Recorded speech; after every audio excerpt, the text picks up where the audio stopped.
ఈరోజు మన శ్రీమేధ ట్యూషన్ సెంటర్కి నెల నెల వచ్చి మనకి భగవద్గీత గురించి సనాతన ధర్మం గురించి కొన్ని మంచి విషయాలు చెప్తున్నాం. మన వెంకటతో పాటు పక్కకి మన శ్రీమేధ ట్యూషన్ సెంటర్ తరపున పూర్తిగా ధన్యవాదాలు. అలాగే మనకి ఈ సంవత్సరం ఈ ఉగాదిని పరాభవ నామ సంవత్సరం ఉగాది అంటారన్నమాట. అర్థమైందా? ఎందుకంటే మనం ఇంగ్లీష్ హ్యాపీ న్యూ ఇయర్కి ఇంగ్లీష్ సంవత్సరానికి తెలుగు సంవత్సరానికి చాలా వ్యత్యాసం ఉంటుంది. ఎలాగంటే అప్పుడు మనకి డిసెంబర్ 31 తర్వాత 1 వస్తుంది, జనవరి 1. అప్పుడు వాతావరణం ఏం మార్పు ఉండదు. ఏముంటుందా మార్పు? ఏమీ ఉండదు.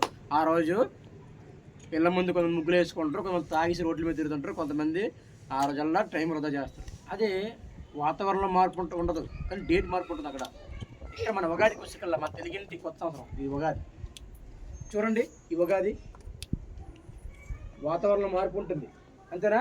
చలికాలం పోయి నెమ్మదిగా వేసవికాలం వెంటిస్తుంటుంది. అలాగే చెట్టు కొమ్మలు మొత్తం రాలిపోయి చిగురిస్తుంటాయి. నిజమే కాదా? చూడండి, ఈ కొత్త కొమ్మల మీద పెట్టి ఏ ఆకులు కూడా ఉండవు, రాలిపోయి చిగురిస్తుంటాయి. అంటే వాతావరణంలో మార్పు ఉంది, ప్రకృతిలో మార్పు ఉంది. ఇది మన ఉగాది యొక్క ఒక గొప్ప లక్షణం. ఎందుకంటే కొత్త సంవత్సరం మనం అడుగుపెట్టినందుకు మనకి చుట్టూ వాతావరణం మనకు కొత్తగా కనిపిస్తుంటుంది. ఎందుకంటే వాతావరణంలో చలికాలం పోయి నెమ్మదిగా ఎండలెక్కుతూ, అలాగే ఈ చెట్టు కొమ్మలు రాలిపోయి మళ్ళీ చిగురిస్తుంటాయి.